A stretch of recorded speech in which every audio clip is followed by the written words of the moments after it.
Hola a todos. Cuando el canal llegó a los 500.000 suscriptores os prometí una sorpresa. Tiendo a hacerlo cada vez que alcanzamos una cifra redonda, los 100.000, los 200.000, los 300.000. Y bueno, pues cada vez va costando más encontrar una sorpresa mayor que las anteriores para celebrar pues ese incremento en el número de suscriptores. Y la verdad es que la entrevista que voy a hacer hoy es una entrevista para mí muy especial, que tenía pensado organizar cuando el canal llegue a 1 millón de suscriptores, que es quizá la cifra más redonda posible de las factibles. Pero como no sé si va a llegar en algún momento, ni sobre todo cuándo va a llegar, pues bueno, la cifra de 500.000 creo que también lo merece. Y como digo, es una entrevista que muchos me habéis pedido muchas veces, que yo también he querido hacer desde el principio, pero que reservaba para alguna ocasión especial. Y es una entrevista pues a uno de mis maestros en economía, mi director de tesis doctoral, una persona de la que he aprendido muchísimo, aunque luego, por supuesto, todos tenemos discrepancias también con nuestros maestros, que es el profesor Jesús Huerta de Soto. Profesor, muchas gracias por acudir a este canal.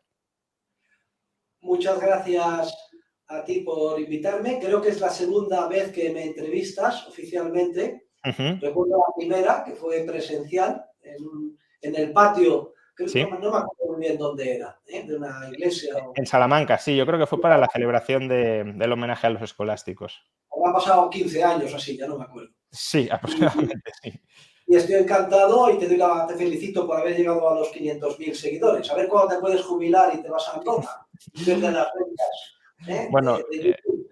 sí, a Andorra o a otros sitios, ¿no? Pero por desgracia la movilidad no siempre es tan sencilla y por temas casi personales y profesionales pues se complica, pero desde luego ganas de escapar del infierno fiscal español no faltan.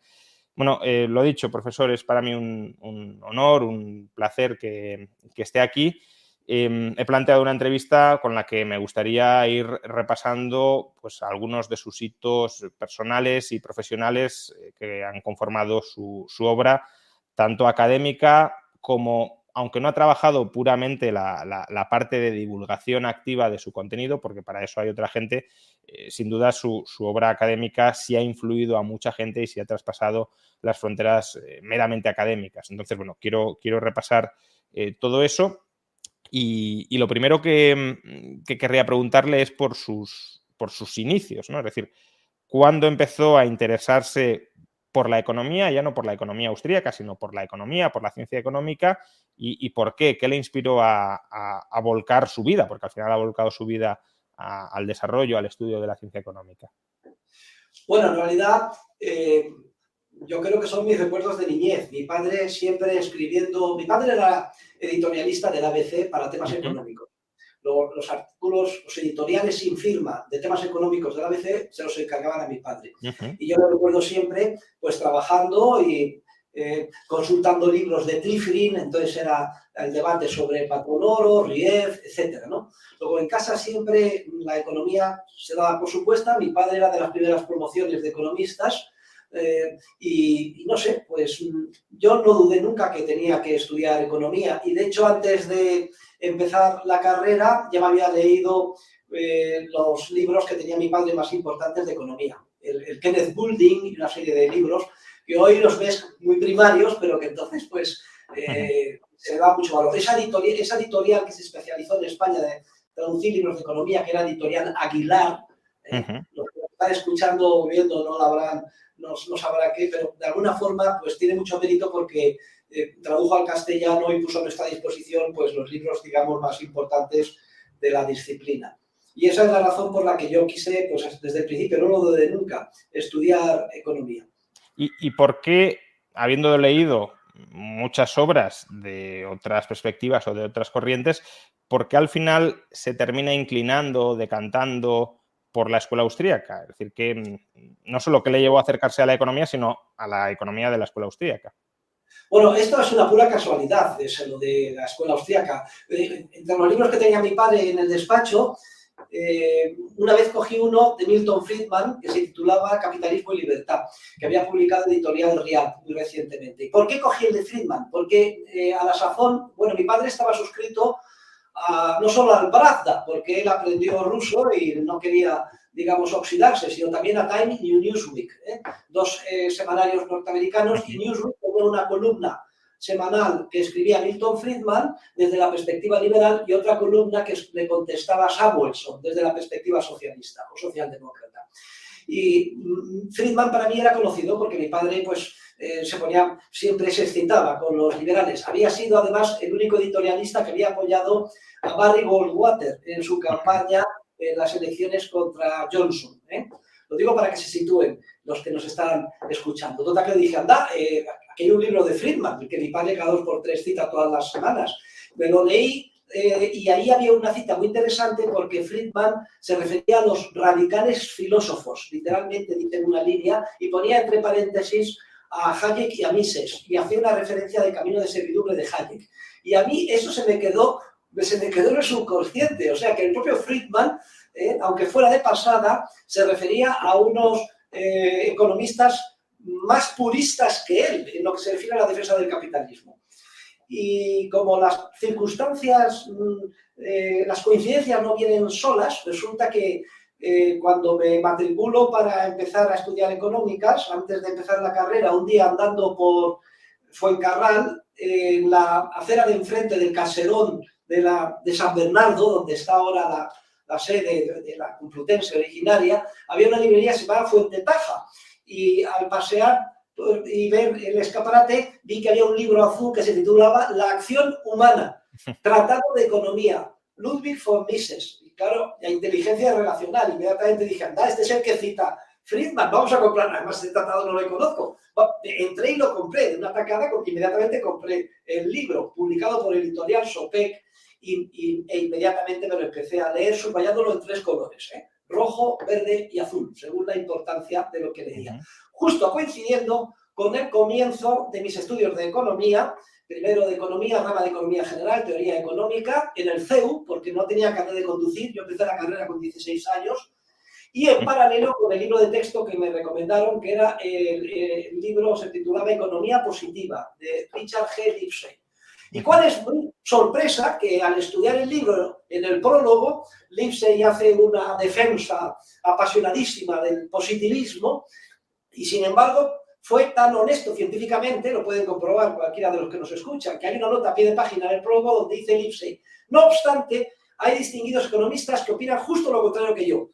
Y entre ellos destaca Ludwig von Mises y su obra La acción humana. Y yo recomendaría a todos los lectores de mi libro que se estudien también la acción humana. Y es lo que hice yo en primero de economía.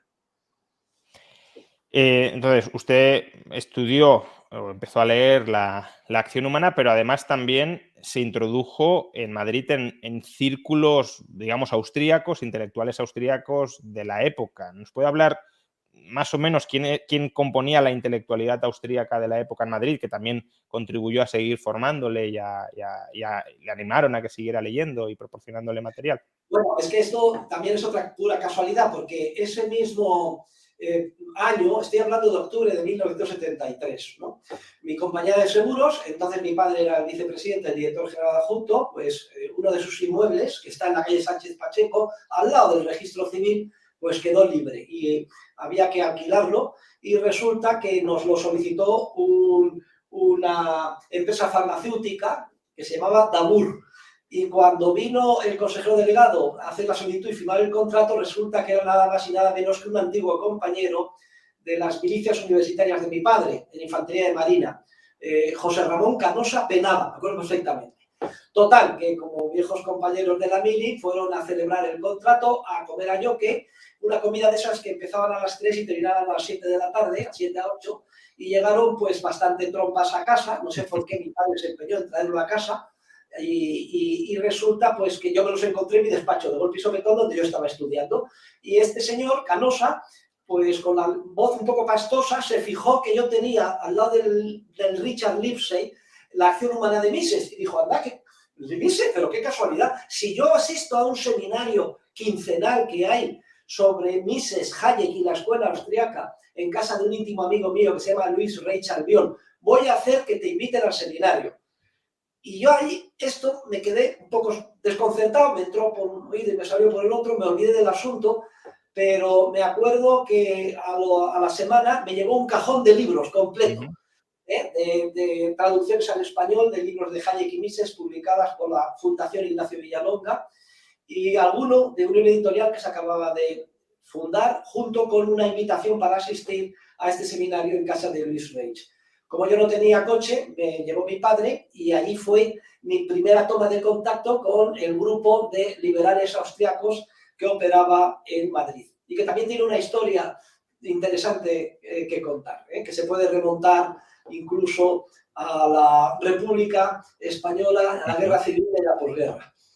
Si quieres, te la cuento brevemente. Brevemente, sí, cuéntala porque algunos la conocemos, pero desde luego yo creo que la mayor parte de la audiencia no la conocerá y ya que has contado toda esta historia que al final es casi una novela, o suena a una novela de casualidades que se van encadenando y que van llevando a un resultado que parecía predeterminado, pues terminemos de perfilar toda la narrativa. No, es que, tiene razón, Juan Ramón. Yo no sé si habrá o no creyentes entre las personas que nos están escuchando, alguno habrá, somos minoría, pero la verdad es que son tan gran concatenación de coincidencias que es increíble entenderlas sin pensar que hay una mano detrás de ellas, porque es que si no te las puedes, no te las puedes creer.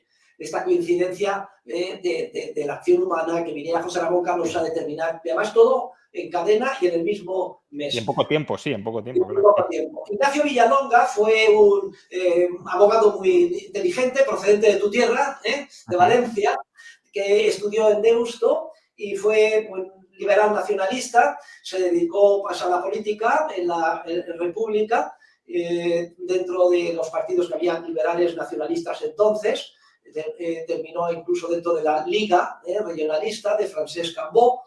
Bueno, y también tenía un despacho abierto e inició una incipiente carrera financiera porque fue contratado como secretario del Consejo del Banco Internacional de Comercio, que había entonces, Banco de Valencia, un banco regionalista que también pues, seguía un poco esa senda del nacionalismo liberal, ¿no?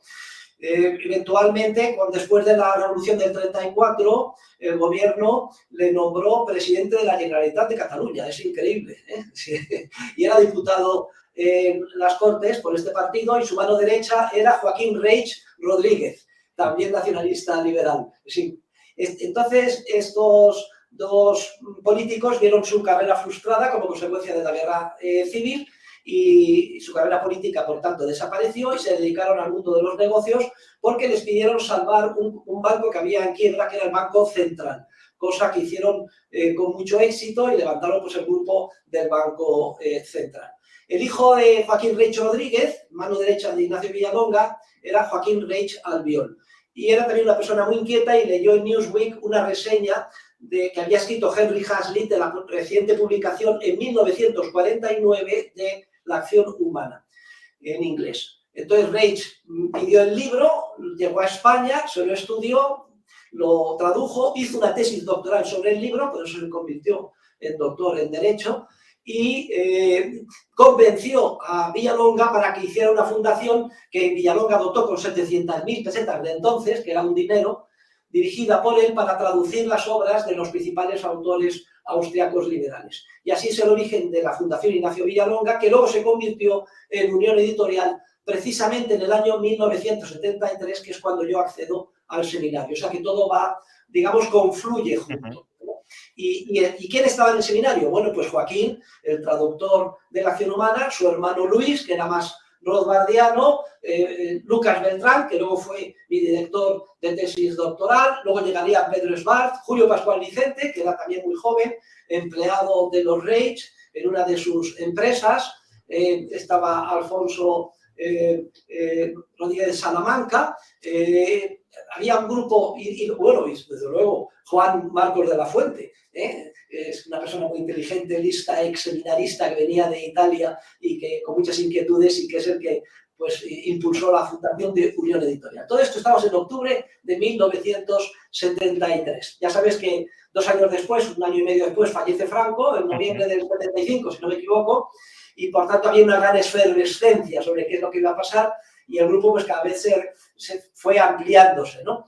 ¿Qué es lo que se hacía? Se elegía un papel, un capítulo de la acción humana o de los fundamentos de la libertad de Hayek, que también se tradujo, o del libro nuevo de Kirchner, Competition and Entrepreneurship, que se publicó ese mismo año, o de Rothbard, Man, Economy and State, que se publicó también en un solo tomo, y luego pues se comentaba entre todos, o sea que era un seminario. La verdad es que para mí, como un chico de 16 años, que yo era con una diferencia más joven, me pareció una experiencia única en la vida y excitante. Luego, ahora lo miro retrospectivamente y la verdad es que me sorprendo de lo infinitamente afortunado que fui, ¿no? Pero entonces no le daba tanta importancia, aunque estaba deseando que llegara ese jueves por la tarde para que mi padre me llevara a casa de los Reyes.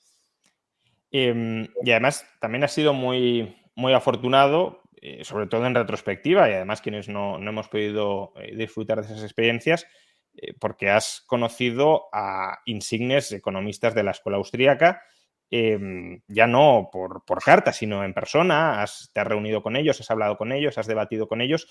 ¿Podrías resumirnos brevemente con qué economistas austríacos, de los más afamados, has tenido contacto y cómo ese contacto personal, más allá de sus textos, te ha marcado, te ha influido, bueno, qué recuerdas especialmente y en qué sentido te ha impactado?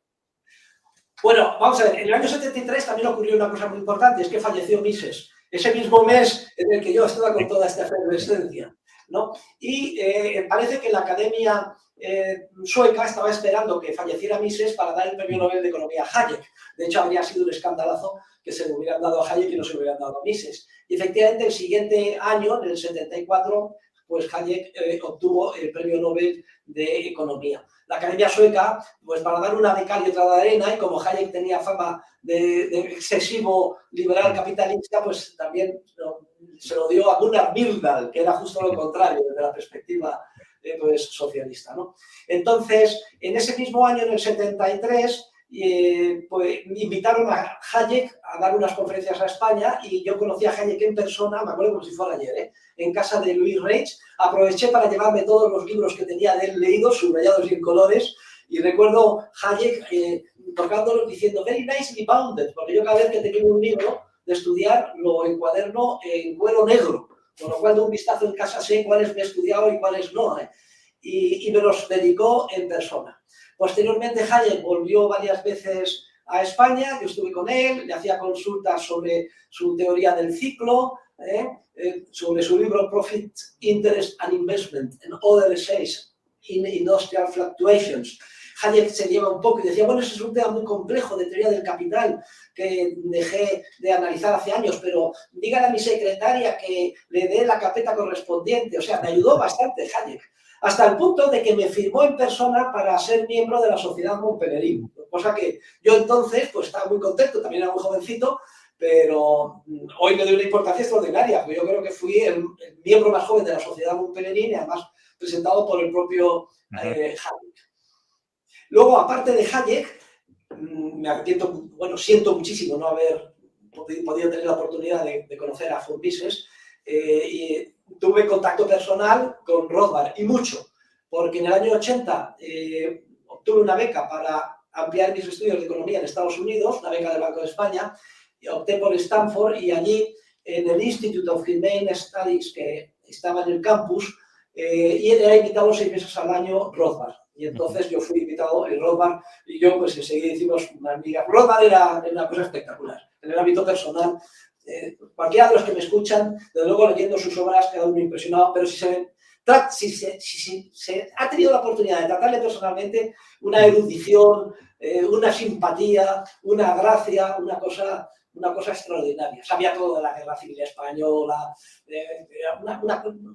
lo de Rothbard fue para mí una experiencia indescriptible, hasta el punto de que cuando yo le conocí y estuve con él, que fue a partir del año 80, él estaba terminando The Ethics of Liberty y me dio el manuscrito de la obra, que conservo, por cierto, y hace poco me han pedido de Estados Unidos porque le están escribiendo una especie de biografía parecida a la que Hillsman ha hecho sobre Mises.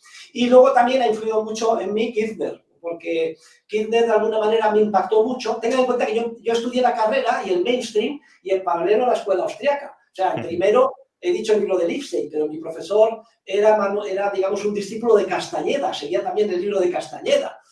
Por cierto, mi padre lo tenía también súper subrayado, etc.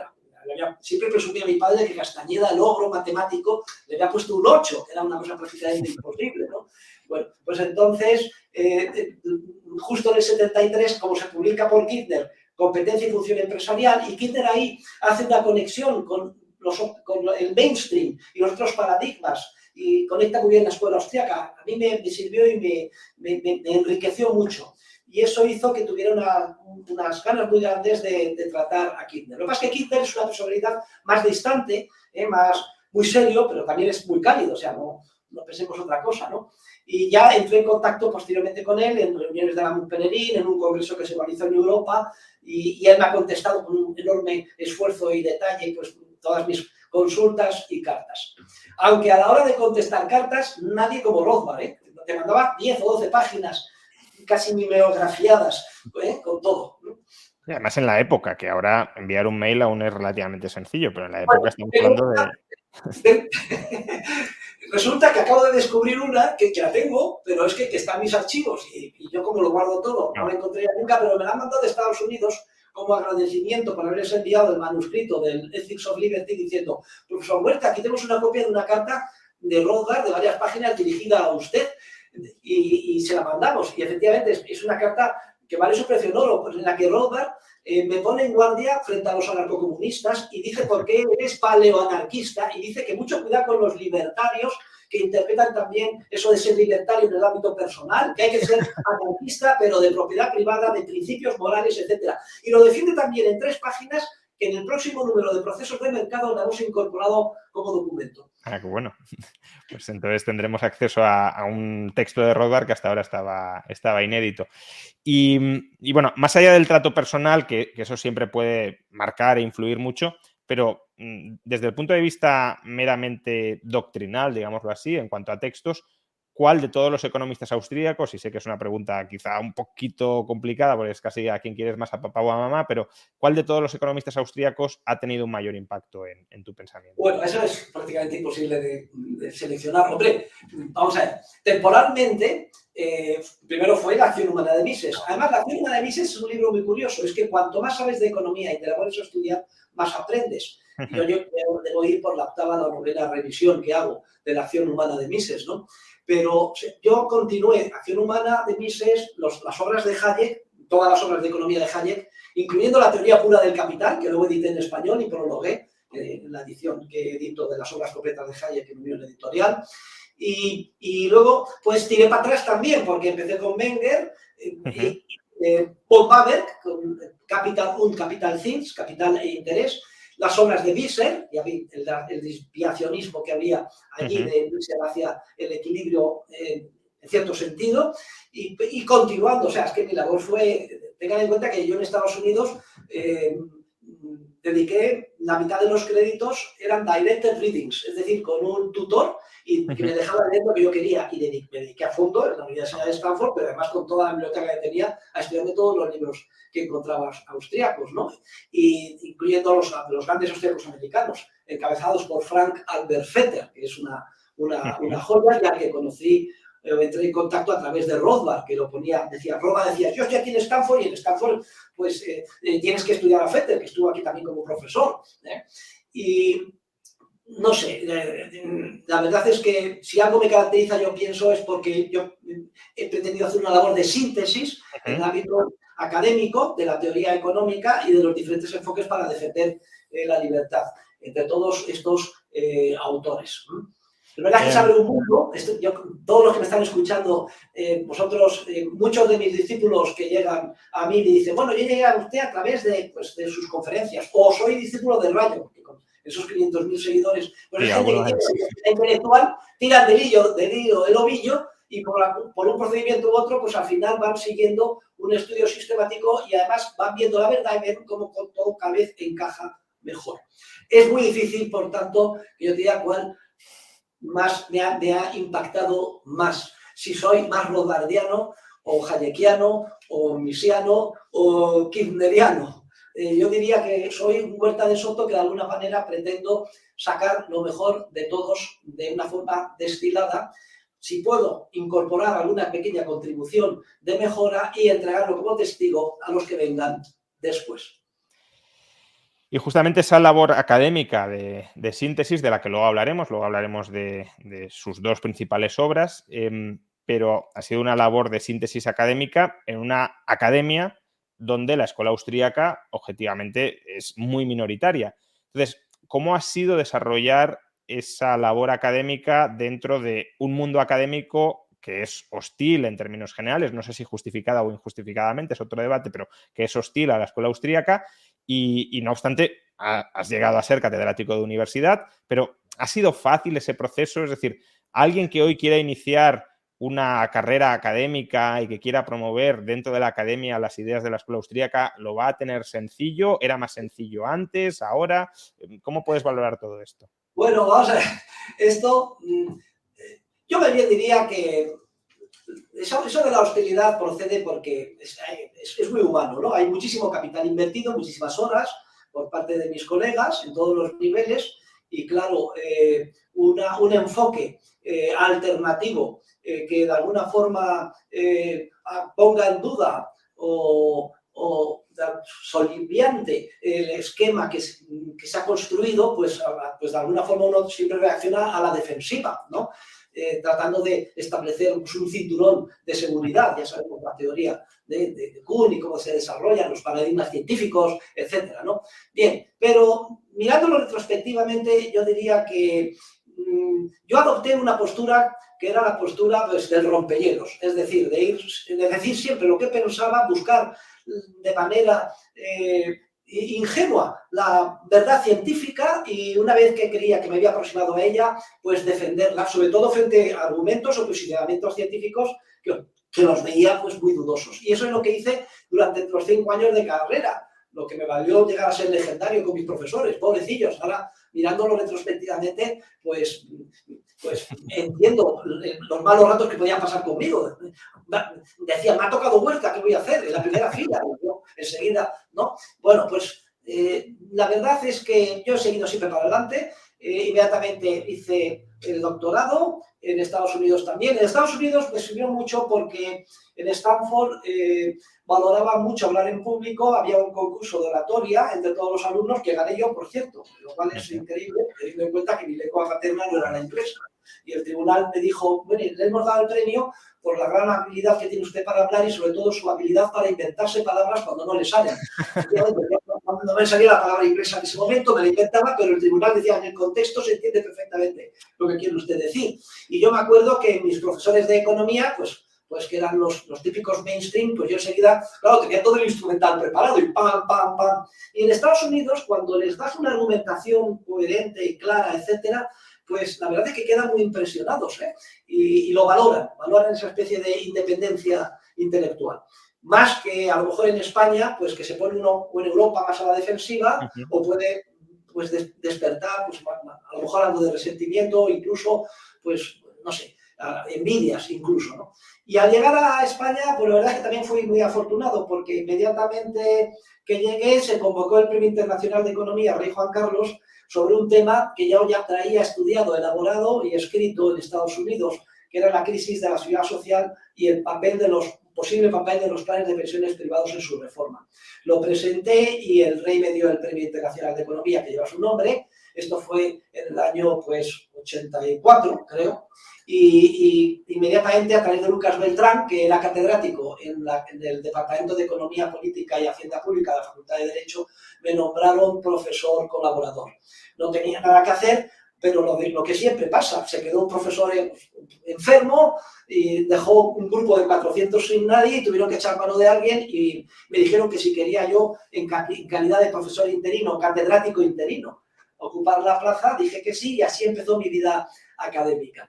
Bueno, más o menos algunos incidentes hubo, porque el libro oficial era el Samuelson y yo dije que o la acción humana o dimitía. Entonces, al final pues, llegaron a una solución intermedia y dijeron, bueno, vamos a decir que oficialmente es el Samuelson, pero que el profesor Huerta de Soto, con carácter experimental, va a poner la acción humana, dando la opción para el alumno que quiera se examine por el índice de Samuelson, que es el libro oficial del departamento. Yo dije que en esas circunstancias sí aceptaba, y así me tiré 16 años en el departamento, y tengo que decir que nunca jamás ningún alumno optó por el índice de Samuelson.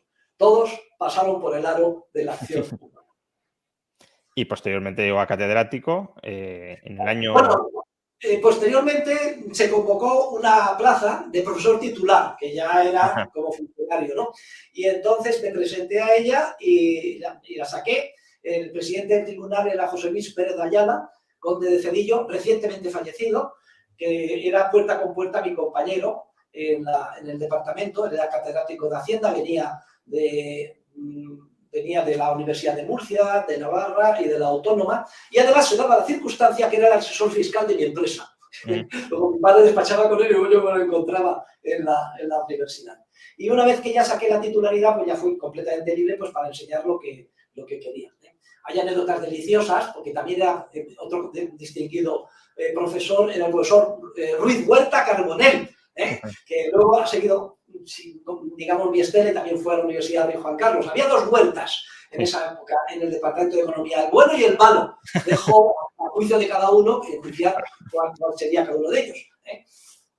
Y desde el año 2007 está dirigiendo también en la Universidad Rey Juan Carlos, lo digo por la continuidad, ¿no?, de esa carrera académica y de las futuras generaciones, está dirigiendo en la Universidad Rey Juan Carlos el máster en Economía de la Escuela Austríaca, que además da la opción posteriormente a realizar una tesis doctoral dentro de esta tradición de pensamiento. Entonces, el máster ya tiene más de 15 años. Y ¿cómo valoras la función educadora e incluso transformadora de la sociedad que ha tenido? Y si crees que puede hablarse, uno de los alumnos de este máster, que además ahora mismo también es profesor de universidad, Cristóbal Matarán, ha escrito un artículo en el que habla de la Escuela Austríaca de Madrid. ¿Crees que se puede llegar a hablar de una Escuela Austríaca de Madrid nacida, surgida a raíz alrededor de este máster en Economía de la Escuela Austríaca? Bueno, es que Cristóbal Matarán, más que escribir un artículo, es que ha hecho una tesis doctoral. Sí, sobre bueno, pero el artículo está publicado en el review, que es como el resumen de, efectivamente. Sí, el resumen. Y además, digamos que está en imprenta, va a ser el próximo número de la No Biblioteca para la Libertad. De alguna forma, Cristóbal Matarán se ha convertido en el cronista oficial de nuestra escuela en Madrid. Pero te has referido a la creación del máster oficial en Economía de la Escuela Austríaca en el año 2007, pero todo esto viene de mucho antes, porque lo que sucedió sí, en la Complutense es que antes de que copiáramos, porque lo que se ha hecho en la legislación española y europea es una mala copia del sistema norteamericano educativo, de educación superior, piensan que copiando, digamos, las formas se van a conseguir los mismos resultados, un absurdo. Bueno, lo que había era los cursos de doctorado previos a la lectura de la tesis. Y entonces, en la Facultad de Derecho, en el Departamento de Economía Política, yo inmediatamente monté los cursos de doctorado austriacos, el curso austriaco, que de alguna forma dio continuidad al seminario de los Reich. Se trasladó de la casa de Reich a mi seminario. Y allí invitamos no solo a los que solían ir, sino también a muchos chicos jóvenes que tenían ganas y hicieron sus tesis doctorales con el programa, como si dijéramos, antiguo. ¿Qué es lo que sucede? Pues que cuando yo saco la cátedra en el año 2000 en la Rey Juan Carlos, pues me llevo todo ese montaje del seminario a la Rey Juan Carlos, que continúa así durante 6 o 7 años, cambia la legislación y se establecen los másters, que pueden ser profesionales o de investigación, cara a una tesis, y nosotros nos adaptamos a la legislación y ya es, digamos, aprobado por el Estado y por la Unión Europea el primer máster oficial en Economía de la Escuela Austriaca, que además nos evalúa la ANECA cada 4 años, etcétera, ¿no? Y ya con su título específico, que es el único que hay en la Unión Europea, por él han pasado más de 350 alumnos y han leído su tesis doctoral pues casi 50, más de 50, 41 de ellos dirigidos, su tesis doctoral estricta, de contenido estrictamente austríaco, dirigidos por mí.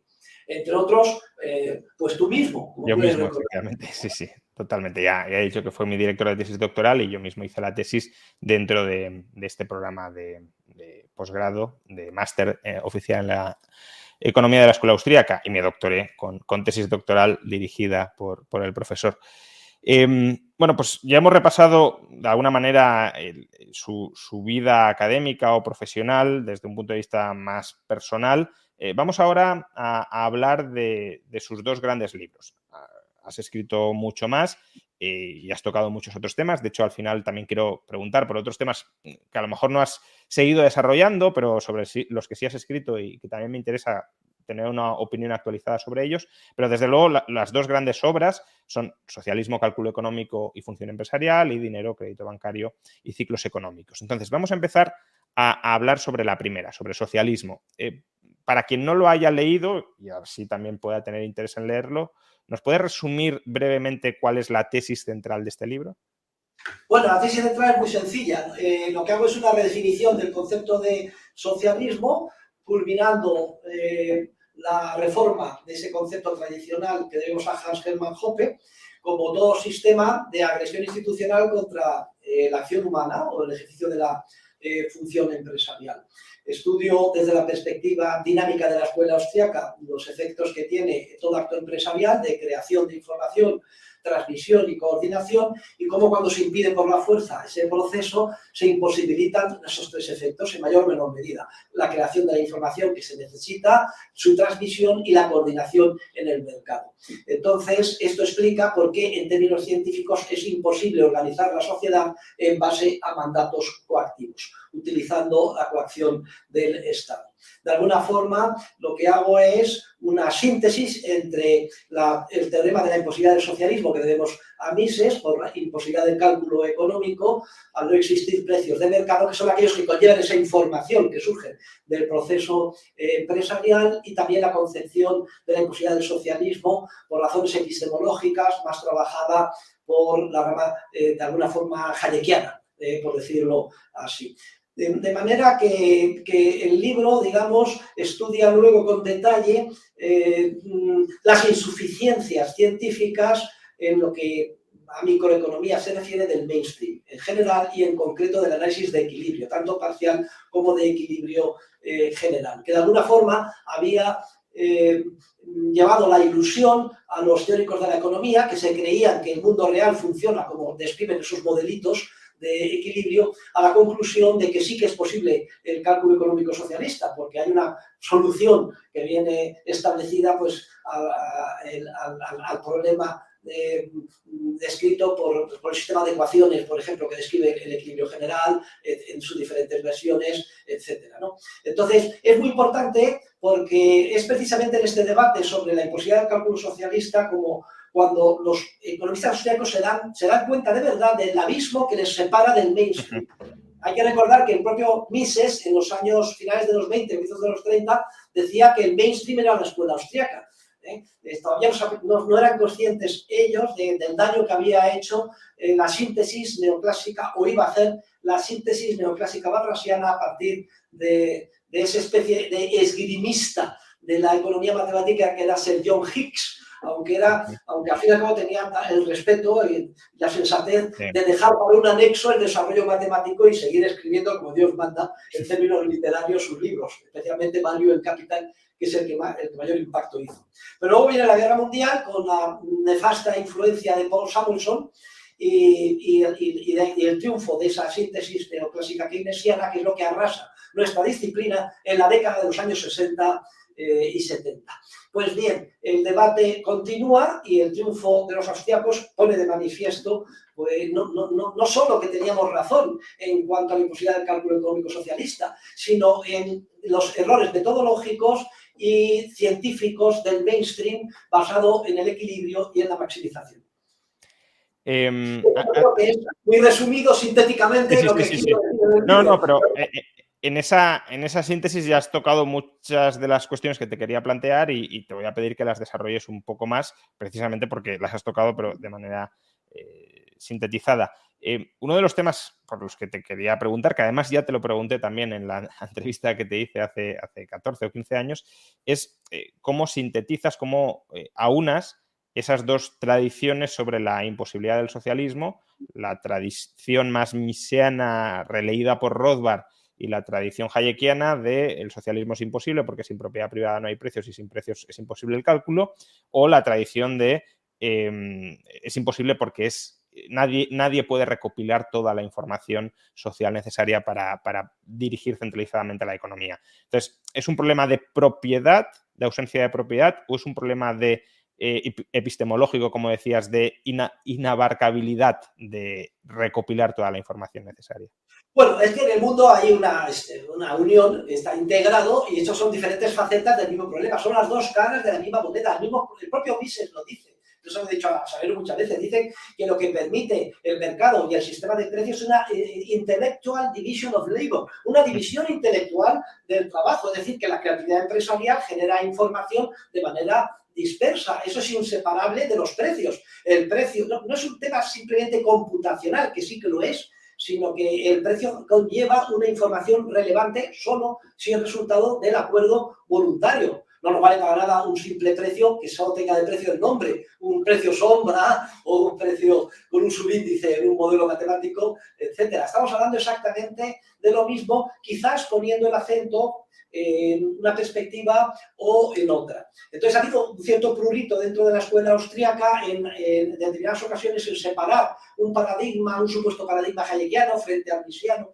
cuando en realidad son exactamente las dos mismas cosas. Si uno desde luego lee, por ejemplo, The Counter Revolution of Science, el gran libro de Hayek metodológico, publicado el mismo año que ese libro tan perverso de Milton Friedman, Ensayos sobre economía positiva, dice Hayek que es el libro que más daño ha hecho a la ciencia económica, con la teoría general de la ocupación, el interés y el dinero de Keynes, pues se da cuenta de la identidad que hay, de la lógica que hay, la compatibilidad, coherencia que hay en el esquema hayekiano y la concepción de la economía misiana. Y eso es lo bueno de la escuela austríaca, es que manteniendo los principios esenciales basados en la concepción dinámica del mercado, la función empresarial, la concepción que es inseparable de la concepción dinámica del mercado, de la acción humana o del proceso empresarial, como siempre conllevando una serie de etapas temporales, la teoría del capital, la teoría del dinero, cada uno luego la puede desarrollar e incorporar y añadir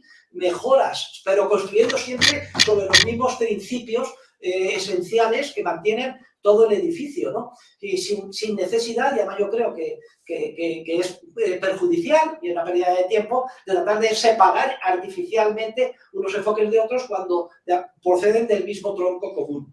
Luego, yo creo que en ese sentido el intento de mi libro es un intento no más que de ecléctico, de síntesis, ¿eh? Bueno, luego si quieres hablamos de la síntesis que se me ocurrió en el Chateau de la Breda de Montesquieu con los tres enfoques teórico, histórico y ético. Pero sí, en parte de eso también te quería preguntar más adelante, sí. Pero fuera del ámbito estrictamente del libro de socialismo. Has hablado que uno de los problemas del socialismo, o sea, que uno de los problemas del socialismo no es tanto la potencia de computación, sino pues eso, la no generación de información y la no disponibilidad, por tanto, de la información necesaria para coordinar.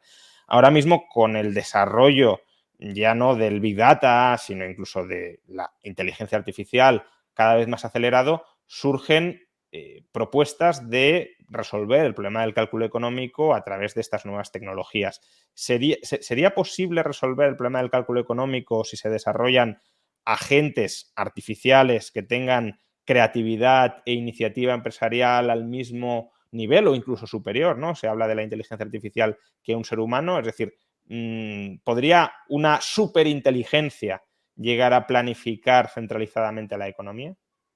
Bueno, eso es que, vamos a ver, eso es total, científica y metodológicamente imposible. Estamos hablando no de un tema computacional, porque tú puedes hacer un modelo, apretar un botón y está todo solucionado y hay precios y efectivamente, pero luego como lees en la prensa de hoy, el último informe del Banco Central Europeo de que ya no tienen tanta confianza en el resultado de los modelos. Bueno, a buenas horas mangas verdes, después del daño que habéis hecho, ¿no? Pero puedes pensar incluso en la inteligencia artificial, ¿no? El ordenador del 2001, una odisea del espacio, el pobrecillo ahí, astronauta queriendo parar el ordenador, que requiere a su vez matar, etcétera. Pero la inteligencia humana solo puede dar cuenta, construir o elaborar procesos de descubrimiento o creación de información más simples que ella misma, pero no puede ni dar cuenta de sí misma ni de esquemas más complejos que sí mismo. Incluso la llamada inteligencia artificial,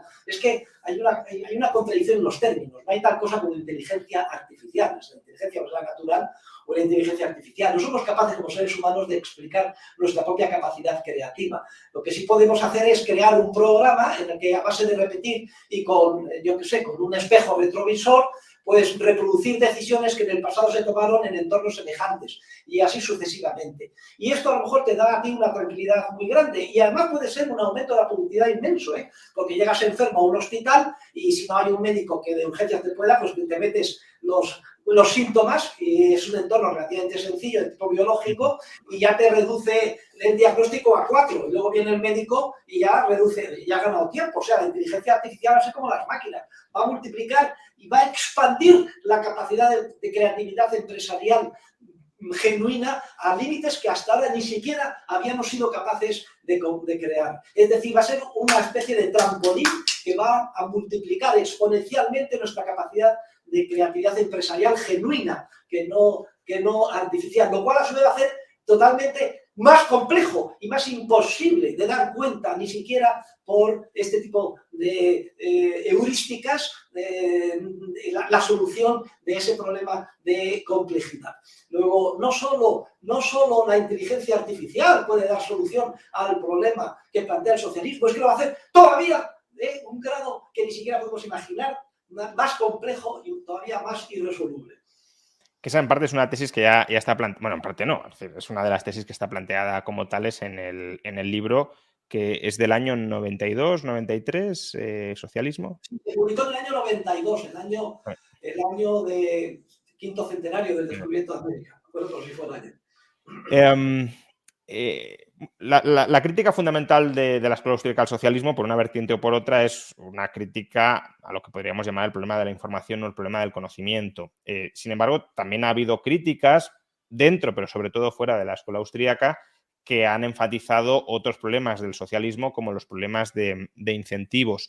Por ejemplo, János Kornai, que falleció recientemente y que tiene un enfoque no austríaco, pero sí bastante compatible con el de la escuela austríaca, pues habla de otros problemas a los que también se enfrentan, pues, las empresas públicas, por ejemplo, la restricción presupuestaria suave, que como no están restringidos a la hora de gastar porque no tienen por qué maximizar ganancias ni minimizar pérdidas, invierten en cualquier cosa, o la negociación vertical, el de abajo tiene la información pero ha de planificar el de arriba y por tanto el de arriba le pide la información al de abajo, pero el de abajo le intenta engañar para que le imponga objetivos de planificación más fáciles de cumplir, porque el objetivo no es maximizar ganancias de nuevo, sino cumplir órdenes y por tanto minimizar probabilidad de incumplimiento con objetivos lo más sencillos posibles. ¿Qué opina de todos estos enfoques alternativos que no enfatizan tanto el problema de la información, aunque no lo desdeñan, claro, pero que también ponen de manifiesto otras carencias estructurales de la planificación central? Bueno, esto es de rancio molengo, esto es el grave error de la escuela de Chicago. El propio Frank Knight decía que el socialismo no plantea ningún problema en términos de teoría económica, solo plantea problemas en términos políticos o en términos de incentivos. Fíjense qué barbaridad. Frank Knight, fundador de la escuela de Chicago. ¿Y esto por qué es? Este es el problema de fondo, porque la teoría económica de Chicago, de tradición hasta Ricardo de equilibrio, es una teoría económica científicamente falsa, que no entiende cómo funciona el mercado. No lo han entendido los teóricos de Chicago, no lo han entendido ni siquiera Milton Friedman, salvo por algunas intuiciones, etc. Ellos equiparan teoría económica con modelo de maximización, modelo matemático y modelo de equilibrio. Y todo lo que no sea eso, para ellos lo dejan fuera, consideran que no es ciencia económica. Pero si hasta el propio Gary Becker lo dice, ¿la ciencia económica qué es? La ciencia económica dice que es maximización y constancia, y lo que no sea maximización y constancia no es ciencia económica. Entonces, con ese posicionamiento metodológico y con ese garrafal error científico, estamos perdidos. Entonces, ¿qué les queda para criticar el socialismo? Pues temas prosaicos.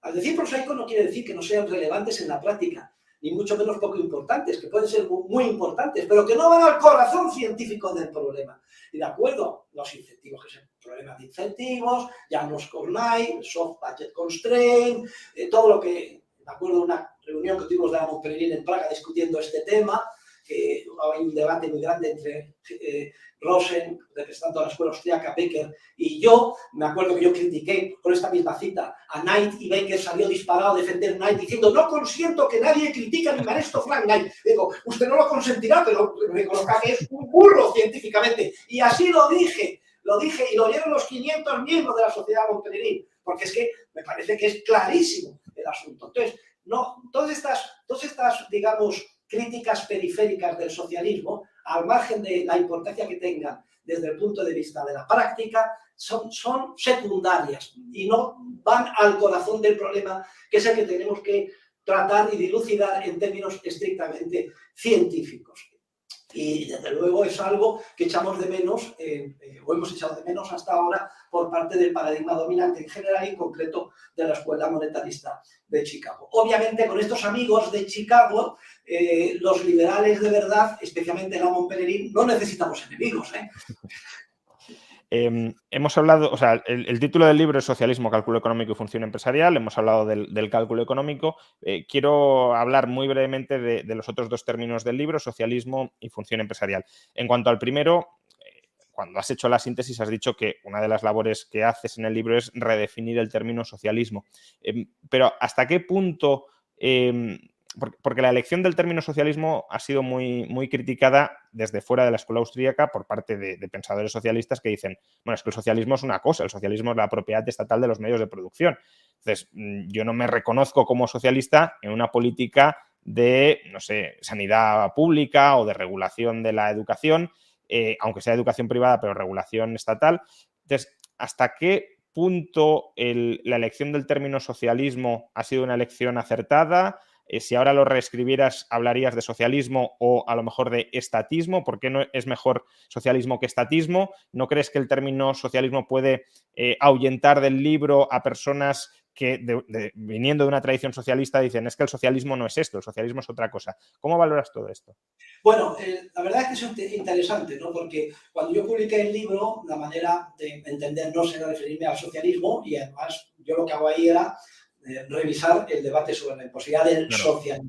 Lo que pasa es que de la misma manera que ese debate abrió los ojos a los austríacos respecto del abismo que les separa del mainstream, pues con el tiempo también nos ha abierto los ojos incluso a mí mismo.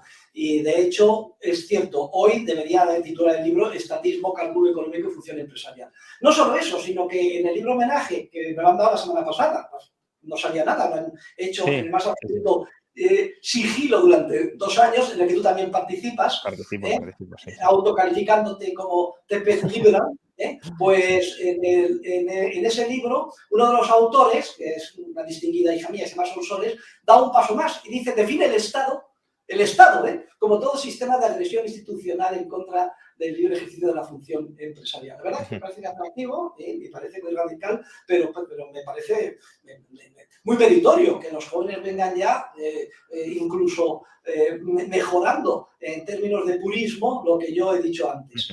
La ventaja del enfoque del socialismo, tal y como yo lo defino, más bien como tú dices, estatismo, es que permite dar un tratamiento unitario a toda medida coactiva del Estado. En mayor o menor medida se producirán los efectos previstos de descoordinación, etcétera, imposibilidad de cálculo económico en la parcela en la que intervenga el Estado y en la medida en que sea profunda esa intervención y tenga éxito. Me da lo mismo que sea a nivel general de nacionalizar todos los factores de producción o a nivel de que en una parcela se establezca, por ejemplo, control de rentas de alquiler.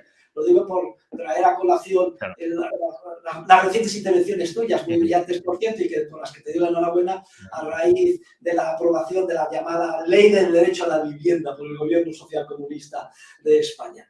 Y en este sentido, pues es importante, ¿no? Porque lo que tenemos que hacer, yo creo, es desmontar el mito del Estado. Y desmontar el mito de Hobbes, eso de que se vivía en un estado de naturaleza, de violencia, y que luego vino papá Estado a poner orden. La realidad es justo la contraria. Es decir, vivíamos en un estado de naturaleza en el que ya había unas tendencias coordinadoras pacíficas, sobre todo la agricultura basada en la paz, en la estabilidad de la propiedad, etcétera, y luego vienen los invasores utilizando la violencia sistemática para quedarse con lo ajeno y construir estados. El Estado viene después a establecer desorden, aunque luego se presente como el adalid del mantenimiento del orden y de la justicia, que es lo contrario.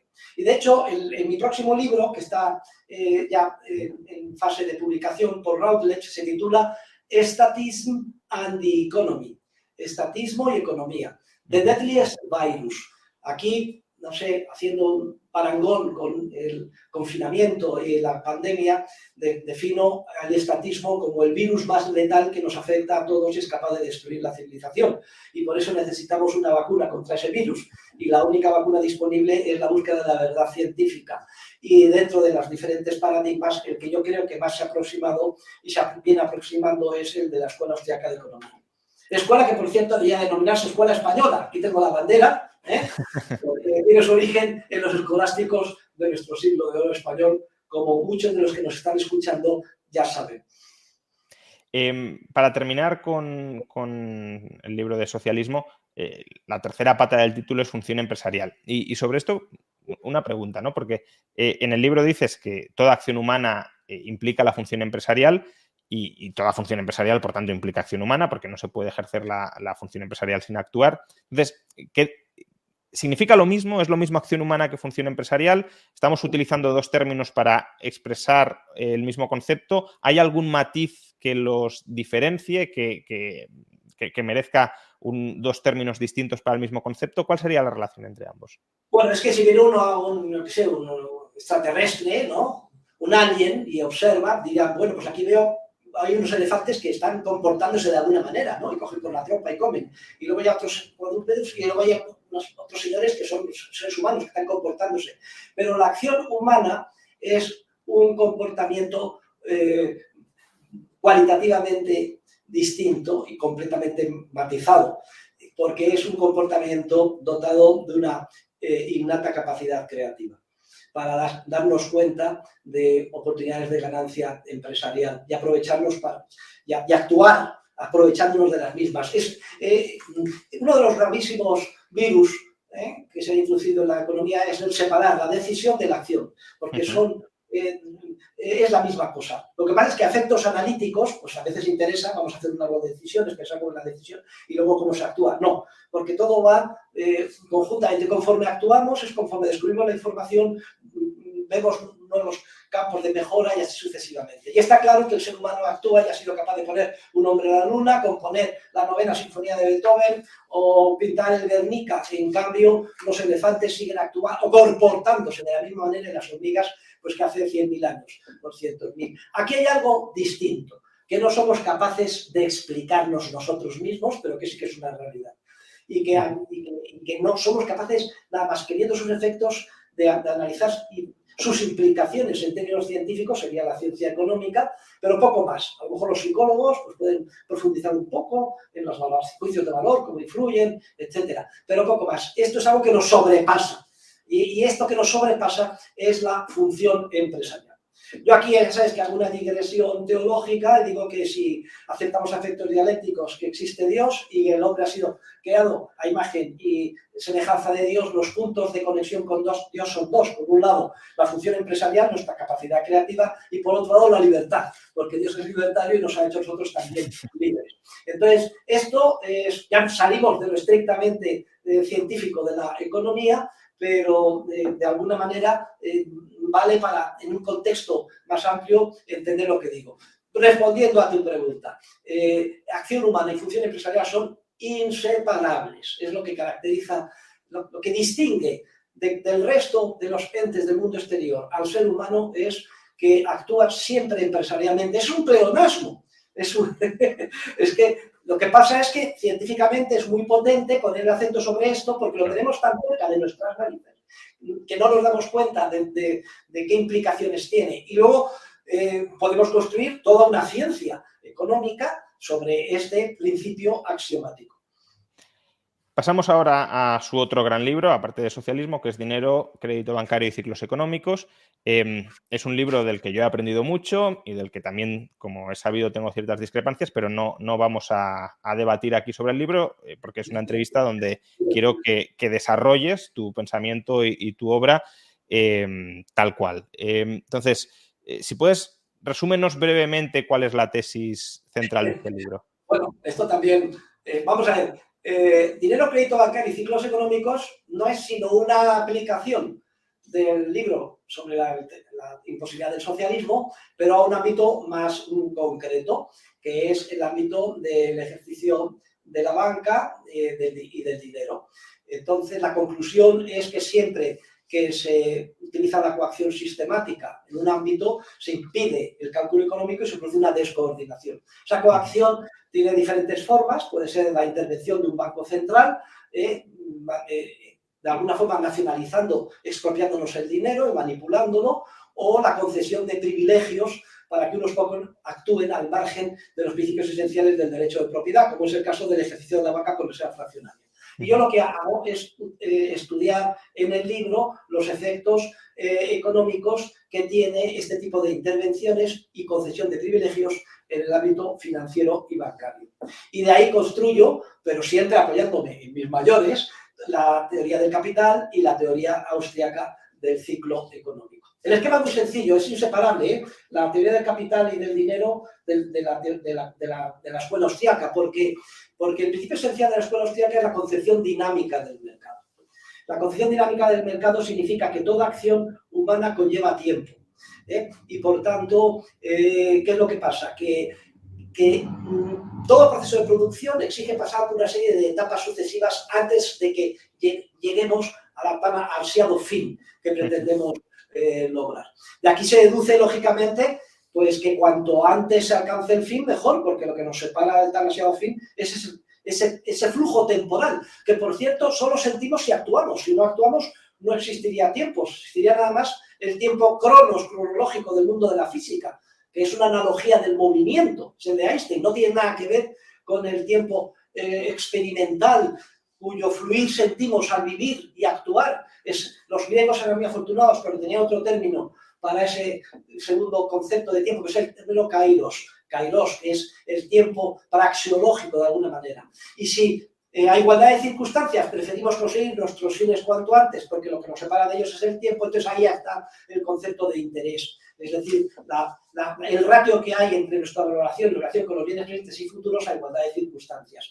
Y toda la teoría del capital que se construye, etc. Pero hay otra idea esencial en la concepción dinámica del mercado, es que solo es posible alcanzar el fin ahorrando, es decir, renunciando a la satisfacción más inmediata o más próxima en el tiempo de determinados fines. Luego, es ineludible el ahorro para alcanzar un fin. Entonces, ¿qué pasa? Pues que no valen atajos. Es decir, el pensar que se puede alcanzar más rápidamente un fin sin necesidad de ahorrar, simplemente creando de la nada dinero, cosa que es lo que hace la banca cuando actúa con reserva fraccionaria, debe de tener efectos, que son los que tradicionalmente han estudiado los teóricos de la escuela austriaca, elaborando su teoría del ciclo. Y aquí es donde viene nuestra pequeña discrepancia, porque tú matizas y dices, oye, las circunstancias, si resulta que se crea el nuevo dinero, pero solo para descontar letras de mucha calidad a corto plazo, pues entonces podría mantenerse, etc. Bien, pues aquí tenemos nuestra pequeña discrepancia, que en términos a lo mejor prácticos pues se puede considerar prosaica, pero en términos científicos pues yo creo que tiene su importancia. Es como si dices, pues no hay que ser una puta.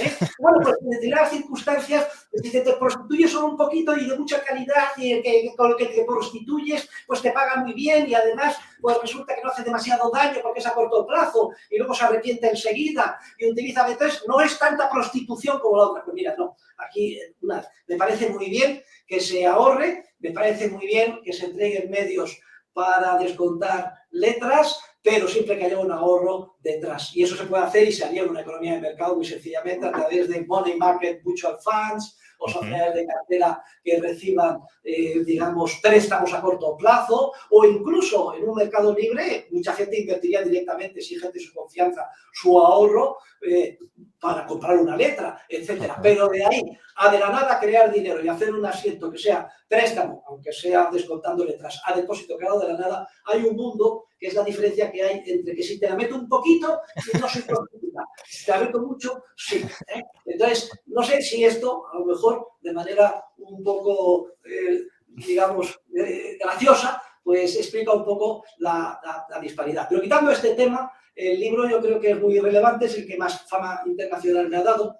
Por cierto, en este periodo, sobre todo de los últimos 20-25 años, ha habido un esfuerzo muy grande que se ha hecho a nivel mundial por traducir mis libros. Se han traducido a 20 tantos idiomas, han publicado 6 de mis obras en todo el mundo, ¿no? Y este es el que más ediciones tiene, con gran diferencia. Ahora estamos haciendo la 8ª española y la 4ª en Estados Unidos se ha publicado, se va a publicar también la 5ª, y ahora está pendiente de publicación en Suecia, en Grecia, en la India, y en Corea, una cosa curiosa, por lo cual ya serán 26 las traducciones del libro. Me ha ayudado mucho una cuestión un poco curiosa, circunstancial, y es la gran recesión del 2008. También, ¿no? Porque me ha pillado por sorpresa el mainstream, y incluso muy directos representantes del mainstream, pues al final han terminado reconociendo que solamente los austriacos llegaron a la crisis con un instrumental capaz de explicarlo, ¿no? Pero bueno, el caso es que está ahí, y de hecho los austriacos siempre se han especializado en temas en el micro de crítica del socialismo, crítica del intervencionismo, teoría del dinero, teoría del capital y teoría del ciclo.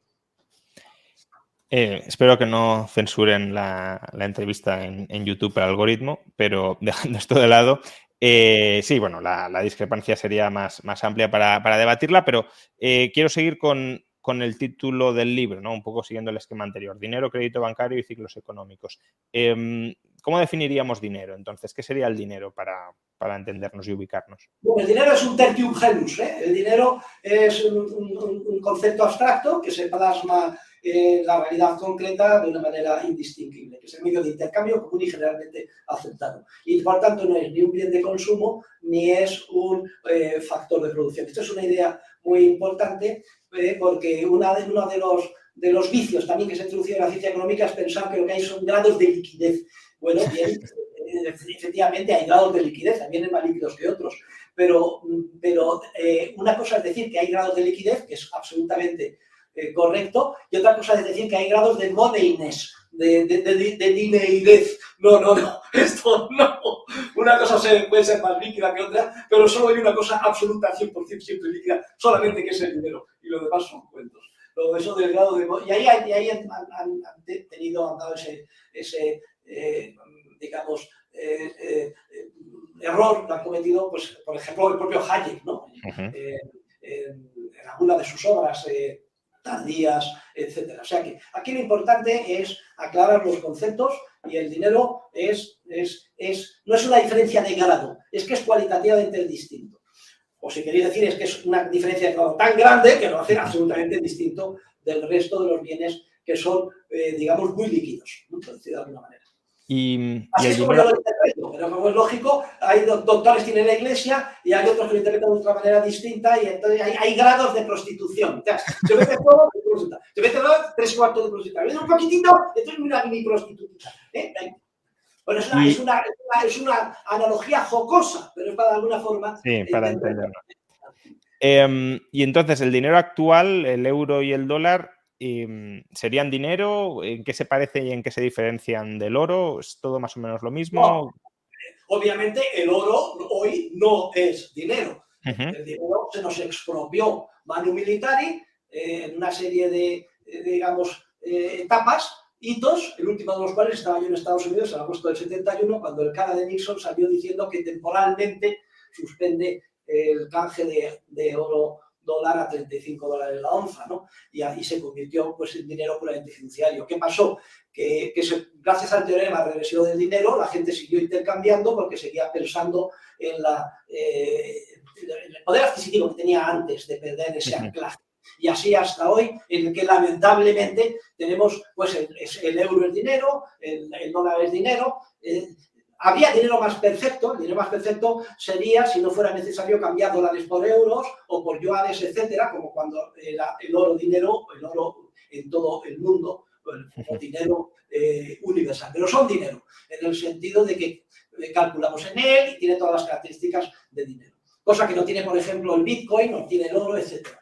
Yo lo que propongo en dinero, crédito bancario y ciclos económicos es la privatización del dinero. Es decir, hacer el canje ir para atrás en la historia de los dineros, dólar, euro, etcétera, por oro y continuar el proceso evolutivo allí donde quedó, digamos, interrumpido cuando el Estado empezó a manipular la unidad monetaria en beneficio propio. Esa es un poquito la idea también que está incluida y que desarrollamos en el libro. La siguiente parte del título del libro es crédito bancario. Ya lo has descrito, pero por si puedes incidir en ello, ¿qué es problemático o cuándo el crédito bancario es problemático y cuándo no lo es? Bueno, pues no es problemático cuando la banca, o la llamas como quieras, es una intermediaria financiera verdadera, que es como llamo en el libro. Es decir, que coge prestado primero. A ver, ¿quién me quiere prestar? Yo os voy a hacer un servicio, porque voy a buscar un buen uso para ese préstamo. Y entonces, de manera masiva, busca una serie de empresas y su beneficio es un diferencial entre lo que toma prestado primero y luego presta después. El problema surge cuando se permite que los bancos se apropien de lo que se les deposita a la vista, lo cual tiene el mismo efecto a nivel agregado de que no tienen que recurrir a pedir préstamo con carácter previo a nadie, sino que simplemente prestan a hacer el asiento, que es préstamo del activo a depósito creado de la nada en el pasivo. Y entonces ya generan una capacidad de compra, generan dinero, los ostiacus puros lo llaman sustitutos monetarios perfectos, que empiezan a circular por el sistema. Y ahí es donde viene pues, el debate que tengo yo con White, Selgin, en el ámbito más restringido de las letras reales de buena calidad, con el profesor Rayo y compañía. Pero está claro que el principal mensaje de mi libro, y es increíble, porque yo recibo cartas de catedráticos alemanes diciendo hemos descubierto que por primera vez que la banca crea dinero y entonces en nuestra constitución en Alemania está prohibido que nadie cree dinero que no sea del Estado. Vamos a establecer una queja al Tribunal Constitucional para que prueben el ejercicio de la banca porque es literalmente anticonstitucional. Y yo me llevaba las manos a la cabeza, pero bueno, esta gente qué incultos son. Aunque solo sea que el libro tenga este efecto, yo creo que pues es un valor añadido importante. Y de hecho ya sabéis que se ha producido todo un debate y que ha habido incluso referéndums y en Suiza, etcétera, por el restablecimiento del coeficiente de caja del 100%, para los depósitos a la vista, nada más, los depósitos a la vista o equivalente de depósitos a la vista, como lógico, no para el ejercicio de las actividades legítimas que pueda efectuar la banca. Entonces, si se prohibiera, según su tesis, la banca de reserva fraccionaria, ¿acabaríamos con los ciclos económicos o podría haber ciclos económicos por otras razones? Bueno, vamos a ver, esto de prohibir la banca de reserva fraccionaria no es prohibir nada, es simplemente aplicar las mismas normas de derecho de propiedad que están en el Código Penal de todos los países para cualquier depósito de bien fungible, es decir, aceite o tal. De manera que si uno se apropia el depositario se apropia de lo que será el depósito, si es trigo en un siglo tal, pues entonces comete un delito de acumulación indebida y en el Código Penal español va a la cárcel 4 años. Solo hay una excepción, que son los banqueros, con los efectos pues que estamos viendo que se producen en cadena. Pero me estabas preguntando... Si al abolir al abolir, que si al abolir desaparecerían los ciclos económicos. No se prohibiría, sino se aplicarían las mismas normas. Incluso, voy más allá, en una economía sin Estado no haría falta prohibir nada, porque en una economía narcocapitalista habría diferentes agencias, cada una patrocinando un sistema jurídico en competencia unos con otros, y se supone que preponderarían siempre las honestas que defiendan el derecho de propiedad. Pero además no haría falta, porque es que hoy en día ya sabes que se vacía un banco apretando un botón a la velocidad de la luz. Y de hecho, el Silicon Valley Bank fallido, en una jornada laboral, perdió desde las 9 de la mañana a 5 de la tarde a razón de $1 millón al segundo. Es decir, 45.000 millones de dólares. Como es lógico, en un mundo narcocapitalista y sin intervención de nadie ni nada, es decir, cualquier banco que haya la menor duda de que no tiene en todo momento el 100% de lo depositado a la vista es vaciado a la velocidad de la luz. Y me da lo mismo que los plazos sean 30 años, 20, 30, o 3 meses, 2 meses, un mes. Porque todos los préstamos por debajo de un mes se consideran depósitos a la vista, si en la práctica no se piden. Pero bueno, el caso es que si volviéramos a los principios generales del derecho de propiedad en relación con los depósitos a la vista, eliminaríamos los ciclos recurrentes de auge, burbuja y recesión que se producen con origen financiero. No quiere decir que se eliminaran todos los ciclos, porque cabe concebir circunstancias excepcionales donde se produzca un cambio muy grande de la preferencia temporal, por ejemplo, una pandemia, que paralice la economía, aunque lo de la pandemia ha sido un miniciclo, porque en realidad lo que se hizo fue parar el proceso productivo durante una serie de meses y luego como un horno que se apaga y se enciende. La mala inversión generalizada estrictamente por la pandemia fue cero. Otra cosa es que quedara mala inversión previa pendiente de asimilar del ciclo anterior, o que como consecuencia de la reacción de los bancos bajando los tipos a cero se generara mala inversión adicional, pero sobre todo en el ámbito de los incautos que invirtieron a largo plazo en renta fija, o los private equity, por ejemplo, o alguna inversión medioambiental, etcétera. Pero el daño, digamos, de esta pandemia ha sido realmente pequeño. Una catástrofe natural, pues es muy difícil que suceda en todo el mundo. Pues puede haber una tsunami aquí, pero no allá. Pero puede haber un ataque como decía el ínclito de Krugman, el ínclito de los keynesianos, la manera de solucionar las crisis que nos atacaran los extraterrestres, porque entonces se movilizaría la banda agregada y saldríamos de la crisis. Bueno, pues a buenas horas mangas verdes, ¿no? Ay, por Dios, lo que tiene uno que leer, especialmente escrito a veces por premios Nobel, ¿no? Bien, no se eliminarían todos los ciclos, pero la verdad es que eliminaríamos los recurrentes y los ciclos graves, porque solo un proceso continuado de expansión y de burbuja puede generar una mala inversión tan grande como la que hemos visto, por ejemplo, en la Gran Depresión del 29 o en la Gran Recesión del 2008. Lo demás que quepa imaginar, pues una pandemia, algo más grave que la anterior pandemia, pues no se me ocurre. O que caiga un meteorito en la Tierra, ¡bum! No lo sé, puede ser. Sí, o una guerra mundial, por ejemplo. Sí, o antaño las malas cosechas, cuando eran economías muy agrarias y demás, pero ciclos financieros no serían suprimidos.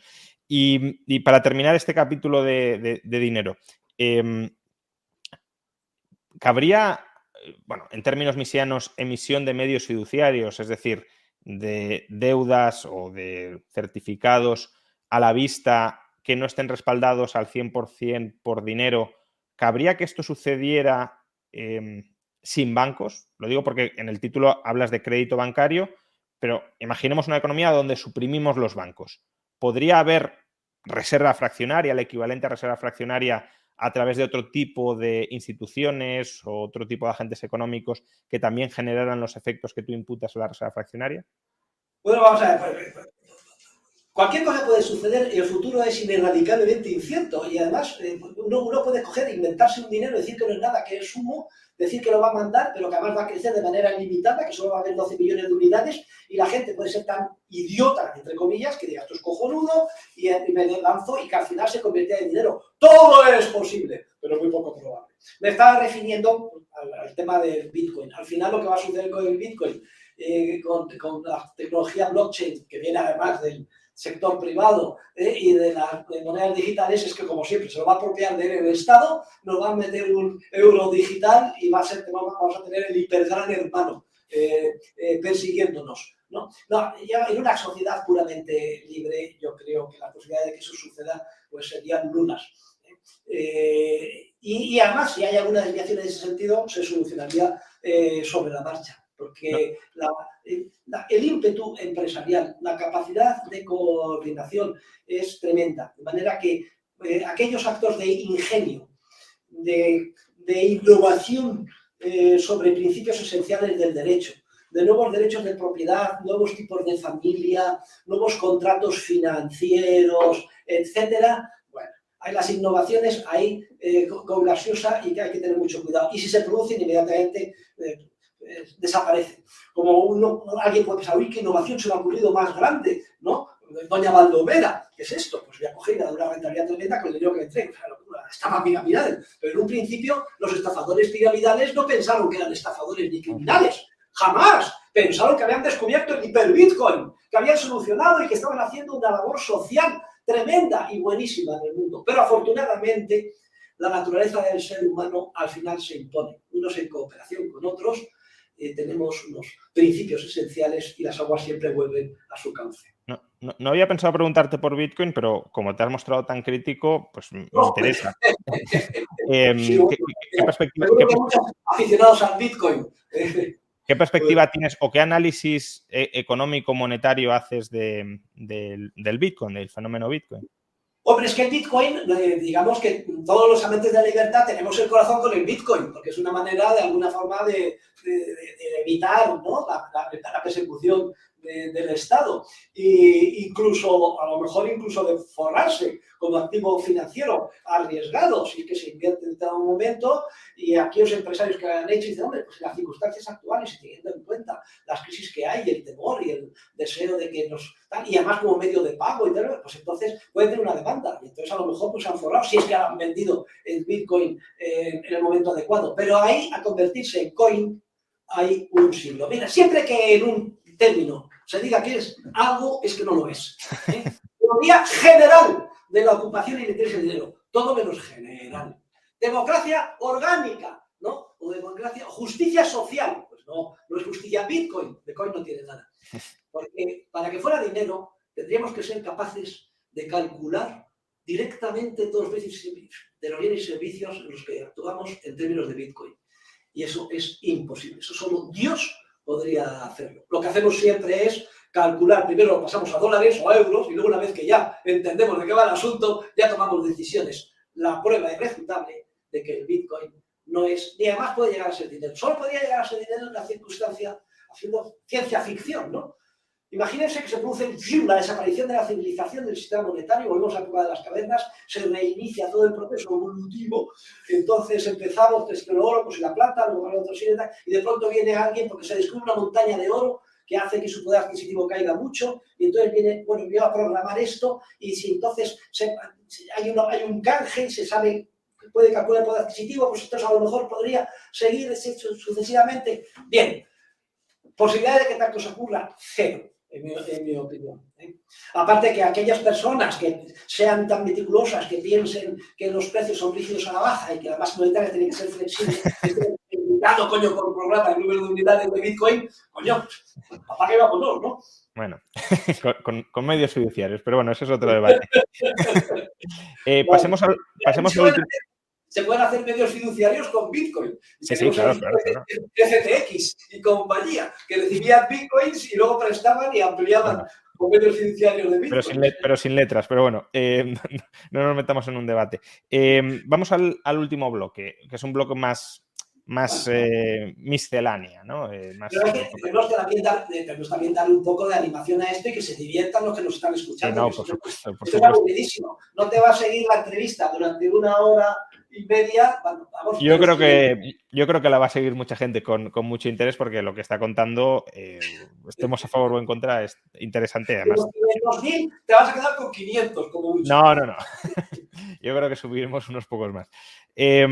Has mencionado cuando criticabas la reserva fraccionaria que siempre que de alguna manera se socavan los principios tradicionales del derecho, se siguen consecuencias adversas y que, por tanto, de alguna manera la tradición es uno de los enfoques a seguir. Pero antes también has mencionado que hay otros 2 enfoques a tener en cuenta cuando analizamos un fenómeno social. ¿Nos podrías resumir esta tesis tuya tan original de los 3 enfoques?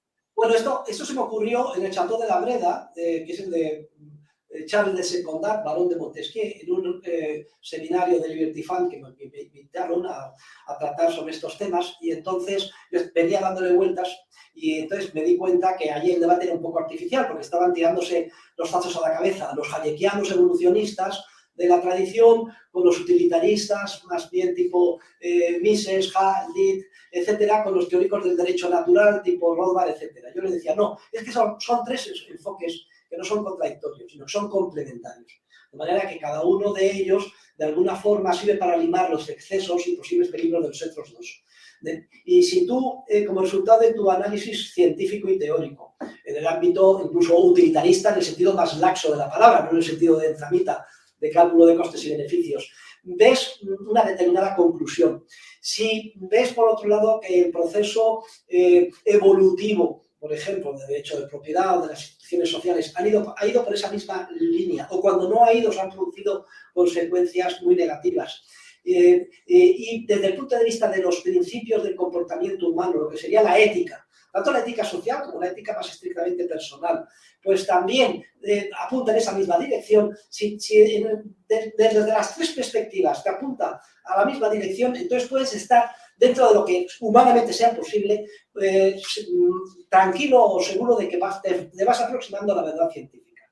Si por el contrario la conclusión de la teoría se da de bruces con lo que tú analizas que se ha producido como resultado de la evolución histórica o con un principio ético, o al revés, construyes una ética en abstracto que resulta que hace aguas por todos lados desde el punto de vista teórico o evolutivo, o a su vez ves un resultado evolutivo y dices, joder, pues el Estado es un resultado evolutivo y Hitler fue resultado de una evolución, lo podemos aceptar.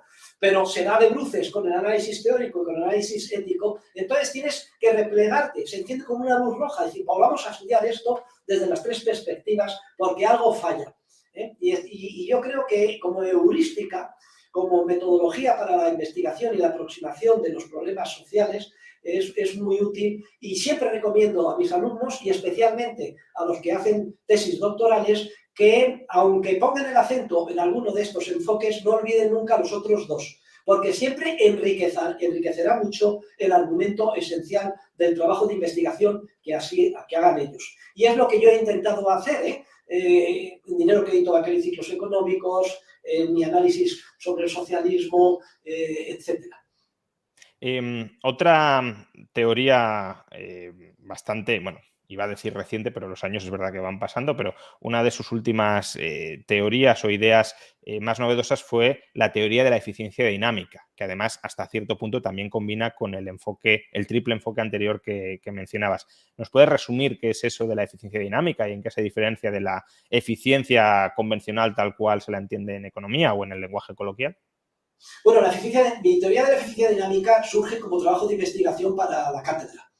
Ya había presentado y había quemado la aplicación al ámbito del dinero y del socialismo, las anteriores oposiciones de profesor titular, y tenía que hacer algo nuevo. Y también es el resultado de una síntesis. Y yo me veía por todos lados siempre con la consabida explicación en la universidad de la eficiencia paretiana y la eficiencia estática. Entonces, yo no quiero presumir de original en nada. No tengo ningún complejo de ser original. De hecho, a mi distinguido colega Georg Guido Hülsmann le digo, Hülsmann, eres fenomenal y aportas muchísimo, pero siempre que has querido ser original, has metido la pata. También te lo podría aplicar a ti o a cualquiera. Hay que tener mucho cuidado con lo de ser original. Pero sí se puede aportar algo de valor con una labor de síntesis en la que se aclaren cómo unas posturas apoyan en otras y se refuercen. Y eso es lo que yo hice en mi teoría de la eficiencia dinámica. La eficiencia dinámica es una eficiencia basada en la creatividad empresarial. De manera que es un enfoque que permite enjuiciar como más o menos eficiente dinámicamente una organización social, una empresa, una universidad o cualquier acción humana en términos de cómo impulsa la creatividad y la coordinación, que son las dos caras de la misma moneda. De manera que ya lo relevante no es si estás o no en los puntos de la curva de posibilidades máximas de producción, que serían los Pareto eficientes, y que luego se elegiría la intersección con la curva de llamada de bienestar social de Samuelson y este tipo de locuras. No, eso es irrelevante, entre otras cosas porque no existe, nadie puede llegar a hacer con ese conocimiento, no está centralizado de ninguna forma. Lo relevante es si se puede impulsar cada vez más hacia afuera esa curva porque se impulsa la creatividad. ¿Y cómo se impulsa la creatividad empresarial? ¿Y cómo se impulsa la coordinación que resulta de esa creatividad? Pues esto solo surge de un esquema ético de comportamiento. Es decir, no es compatible con todos los esquemas concebibles de justicia, sino solo con aquel que respeta la propiedad privada y el intercambio voluntario. Luego podemos discutir o no si forma parte del derecho de propiedad que hace posible el capitalismo, yo que sé, en el descuento de letras con dinero fiduciario. Esas son cuestiones secundarias, pero el principio es ese. Y entonces, esto desde el punto de vista de impulsar investigaciones económicas en el futuro es muy fértil, porque el gran desafío que tenemos pendiente los economistas es reconstruir toda la ciencia económica que se ha hecho hasta ahora en términos de eficiencia dinámica. Muchas de las cosas que se hayan concluido serán correctas y el nuevo análisis las reforzará, pero habrá otras que no hasta ahora no se habían apreciado como ineficientes en términos dinámicos y entonces la nueva luz nos hará avanzar y además surgirán nuevos campos de investigación en este fenómeno de expansión sin límite de la creatividad empresarial y del conocimiento, que yo he calificado de Big Bang social empresarial. Vamos con otra de sus teorías o otro de sus artículos, este ya tiene más tiempo. Además lo has mencionado antes, cuando has hablado de Ignacio Villalonga, que era un nacionalista liberal. Entonces, uno de tus artículos es una defensa del nacionalismo liberal. Entonces, te pregunto, ¿cómo reexaminas hoy esa tesis? ¿Se puede ser nacionalista y liberal? ¿No es el nacionalismo un colectivismo que puede apagar las libertades? ¿Tienes detrás también una bandera de España? ¿Estás a favor de la secesión? Sí, claro. Es que, vamos a ver, el nacionalismo no es malo per se. El nacionalismo, cuando se convierte en una bomba de relojería o una bomba atómica, es cuando es nacional socialismo, es decir, nazismo. O dicho de otra forma, el problema no es el nacionalismo, el problema es el socialismo o el estatismo. Es decir, la imposición, utilizando el poder coactivo del Estado, de determinados comportamientos, sean nacionalistas o no. Por desgracia, la mayor parte de los nacionalismos con los que tenemos en contacto son nacionalismos socialistas de este estilo, pero no necesariamente. De hecho, tengo una carta que le iba a enviar al bueno del ex presidente de la Generalitat huido de España, explicándole que su nacionalismo tenía la posibilidad de salir adelante si se convertía en nacionalismo liberal. Y yo explico en mi trabajo sobre teoría del nacionalismo liberal o en segunda versión del nacionalismo libertario cuáles son esos principios del nacionalismo liberal. De manera que si esos principios se aplicaran, no solo Cataluña no dejaría de perder empresas que se vienen hacia un Estado menos intervencionista, como es el que está centralizado en Madrid, sino que mi propia empresa que inmediatamente reunía el Consejo de Administración y nos íbamos volando a Barcelona. Y ahí vamos, todas las empresas a Cataluña. Y eso es lo que le trato de explicar al pobre expresidente catalán huido, claro. Pero, desafortunadamente, el nacionalismo es mayoritariamente un nacionalismo intervencionista y socialista, desde el que predomina en Cataluña hasta el que hay, yo que sé, en Escocia, etc. Aunque no siempre ha sido así, también el nacionalismo jugó un papel muy positivo en el desmembramiento de la extinta Unión Soviética, Estonia, Letonia, Lituania, Ucrania, etc.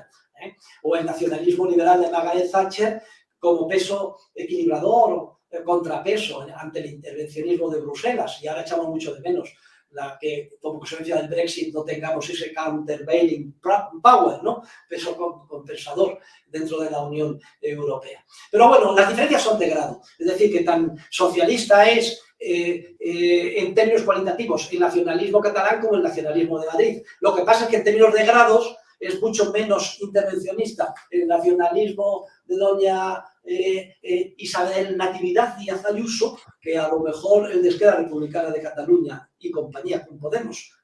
Pero solamente con que llegáramos a entender que el problema no es el nacionalismo per se, sino el socialismo, avanzaríamos años luz en la comprensión del mundo que nos rodea y en la riqueza del debate. Otro tema espinoso que también has tratado en algunas ocasiones, libertad migratoria, ¿no? Porque en parte la idea del nacionalismo liberal también va de la mano de la libre circulación de mercancías, capitales y personas. ¿Qué opinas de la libertad migratoria? ¿Qué opinas de las fronteras? Hay algunos pensadores dentro de la escuela austríaca, como Hoppe, que defienden unas fronteras cerradas a cal y canto, salvo que los copropietarios, que seríamos todos del Estado, decidan abrirlas, pero que en principio las fronteras han de ser cerradas. ¿Cuál es tu perspectiva al respecto? Bueno, es que la única manera en la maraña actual en la que estamos, con las limitaciones que hay, de entender cómo aproximamos, o nos podemos aproximar, siquiera sea poco a poco, al ideal, es entender cómo sería el ideal. En el ideal hay la libre circulación de personas, capitales y bienes es el resultado del derecho de propiedad.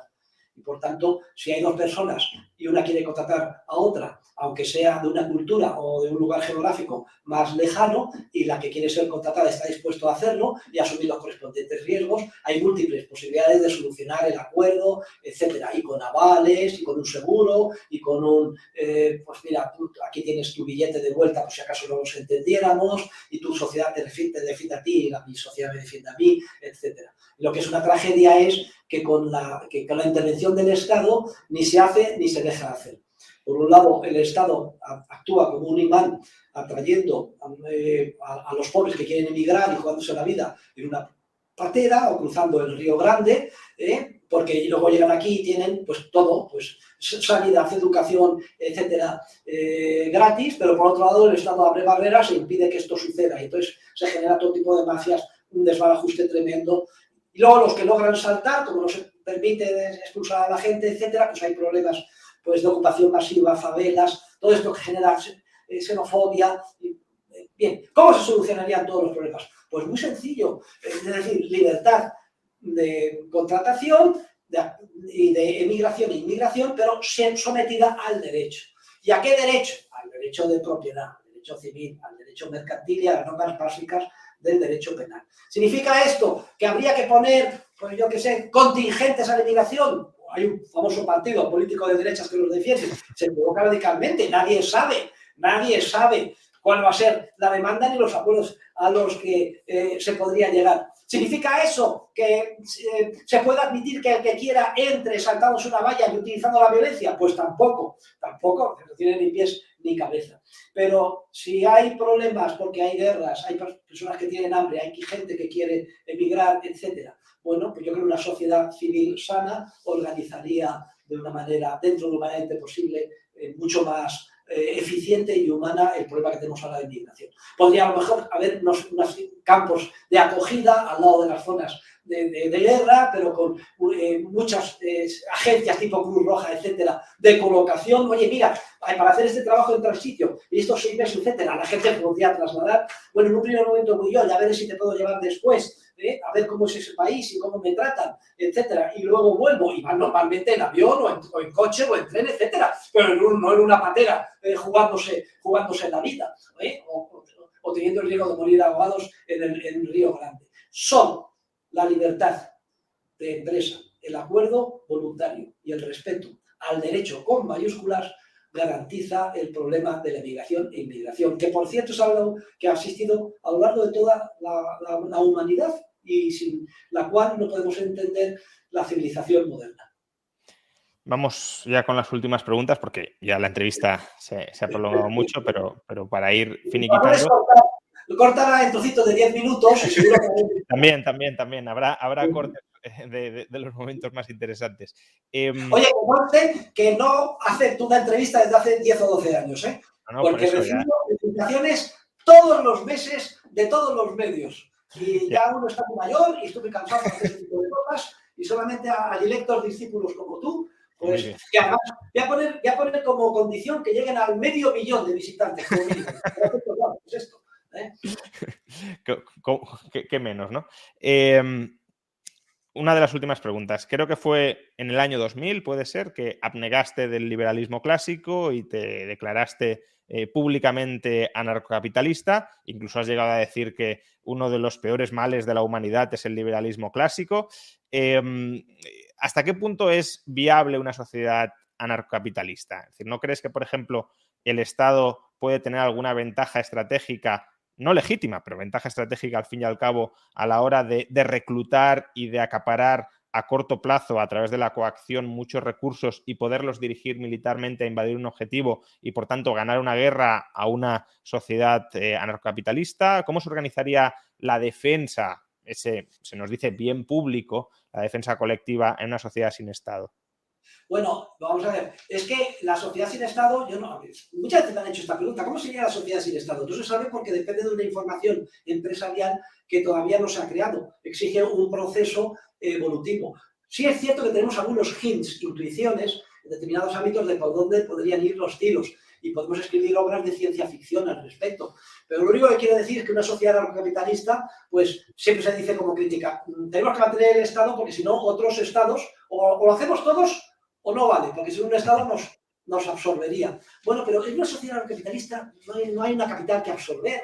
A lo mejor está mi casa que es muy buena y entonces entran y la arrancan entre varios o el barrio, pero yo mi oro lo tengo en la empresa del profesor Barbus, que lo tiene en unas cuevas, en unos montes en Suiza, y entonces eso cómo lo van a hacer. O sea, y luego además resulta que yo puedo tener mi pequeño arsenal de armas también, porque luego además me pilla mayor y digo, bueno, pues mira, hijos, yo vosotros y yo, pues si ataca, pues me voy a defender. Esto, la verdad es que si tú ves las fotografías de Hitler, de las divisiones de Hitler en Varsovia, los pobres niños judíos con las manos en alto, si hubieran tenido cada una de esas familias de judíos su rifle, no habría sido tan fácil. Es el propio Estado el que genera un marco en el que autojustifica su propia existencia. Y yo lo que no tengo ninguna duda es que un sistema de anarquía de propiedad privada, de capitalismo libertario o de anarcocapitalismo es el estado más superior de civilización humana que cabe concebir. Y por tanto, por eso he dedicado todo mi esfuerzo y lo seguiré dedicando, mientras Dios me dé vida, a dedicar todo mi esfuerzo a tratar de desmantelar el Estado como institución. En el ámbito académico y en el ámbito, como es lógico, de las ideas, porque son las que mueven el mundo, como decía Mises. Bueno, y como decía Keynes también, esto es una de las cosas de Keynes que acertó, ¿no? Que al final los hombres prácticos suelen ser esclavos de algún economista difunto. La cuestión es que sean de un buen economista difunto y no de un mal economista difunto. Justamente sobre la academia y sobre las ideas te quería preguntar ahora. Eres claramente el mayor representante de la escuela austríaca en España, probablemente también de Hispanoamérica y desde luego uno de los más importantes del mundo. ¿Cómo valoras la situación académica de la escuela austríaca ahora mismo? Y por hacer o no hacer autocrítica, ¿no crees que en ocasiones la escuela austríaca puede estar muy ensimismada, muy encerrada en sí mismo y no abrirse dialogar o aprender de otros aportes valiosos que puedan tener otras escuelas? Bueno, yo lo que te he dicho antes, lo que tenemos que ser es optimistas y luchar por la búsqueda de la verdad científica. Entonces, hay que hablar con todo el mundo y leer todos los libros, eso no hay ninguna duda. Lo que es cierto es que en el 99% de las veces te das cuenta ya desde la segunda página de que flaquea. Y entonces, bueno, pues hay que tener mucha paciencia, el capital invertido es muy grande. Y luego yo daría una recomendación en el ámbito académico a todos los que nos escuchen. Si no vas contracorriente, algo falla. Esto en el ámbito académico y en todos los ámbitos, personal, familiar, empresarial, etc. Siempre tenéis que ir contracorriente, porque si vais con el mainstream en cualquier ámbito, algo va mal. Luego, cuando todo el mundo compre en bolsa, no seáis idiotas, vosotros vendéis. Cuando todo el mundo venda en bolsa, haced lo contrario, Si todo el mundo se divorcia, se separa, vosotros no os divorciéis, os separéis de vuestros hijos. Y así sucesivamente. Y si todo el mundo pues, considera que el estándar metodológico que tienes que poner en tu proyecto docente para ser catedrático es la descripción del positivismo o una referencia a ensayos sobre economía positiva de Milton Friedman, pues no lo pongas. Siempre tenemos que ser una especie de Don Quijotes, luchando contra molinos de viento que nos rodean, en la búsqueda de la verdad científica, deshaciendo entuertos en el campo. Y esto es algo excitante, esto es algo que de verdad, os digo por experiencia propia, no solo os produce una realización personal, sino da una tranquilidad, una alegría, sobre todo en el fluir vital de cada día, inmensa.